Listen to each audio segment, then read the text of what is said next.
Hey, what's up, guys? This is Spencer, and welcome back to Walk the Course, where we're checking out 150 golf shoes in 50 weeks to find the ultimate shoe for walking the course.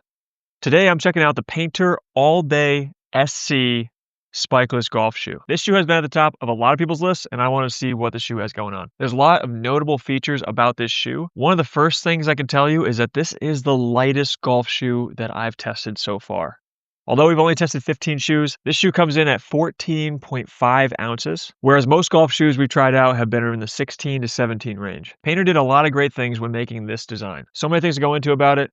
Let's check it out. First off, this shoe has tons of flexibility. You can really bend this thing top to bottom. You can imagine how easy this is when walking with your foot. I also love they did this foxing here with a glossy leather so that when you get dirt on your shoe, you can actually wipe it off and get clean really quick. The foam they use is really bendable. And on the bottom of the shoe, they use a spikeless system. The rubber is soft, but this is a unique rubber. Oddly, I thought this was interesting that you can actually push this rubber in really easily. They have their speed plate on the bottom. So many companies are doing this right now. Half the shoes that we try on now have some type of speed plate system in the bottom here. And I found that although this is a spikeless shoe, technically these are spikes or something like that, this shoe had so much grip. It's as good as the Infinity GTXs we tried on or the Hyperflexes. And I think part of the reason why it has such good grip is also because it's a pretty low heel drop. So you're pretty flat from here to here inside the shoe. The closer you are to the ground, the lower of a center of gravity that you're going to have. And vice versa, the higher of a heel drop you have in a shoe, the higher of center of gravity you're going to have starting at your feet, which is going to make it automatically a little bit harder to get traction. If you've got a narrow triangle, it's easy to knock over versus a very wide triangle. The closer you are to the ground, the wider that triangle gets between your heel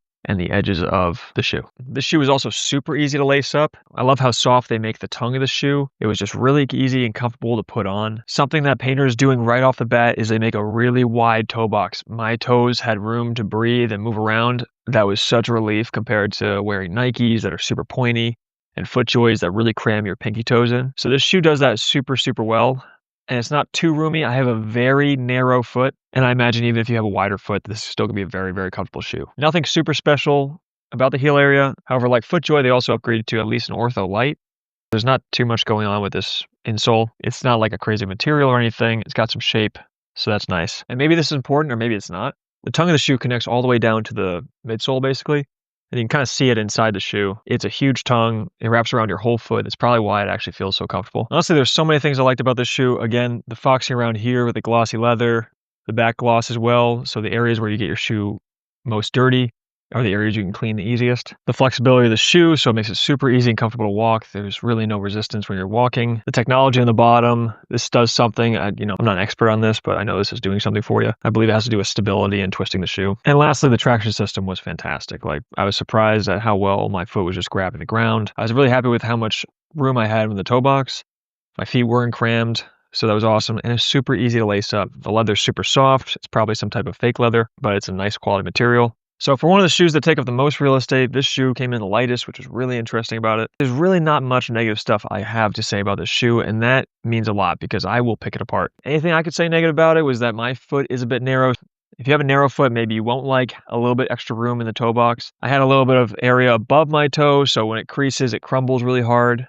Kind of like so. And you might feel some pressure and friction on the inside of the arch. But overall, this shoe is pretty fantastic to walk in. So for walkability, I give this shoe an 8.9 out of 10, which is a really high score for walkability because that means you can walk for a very long time, probably 27 or more holes without being too tired.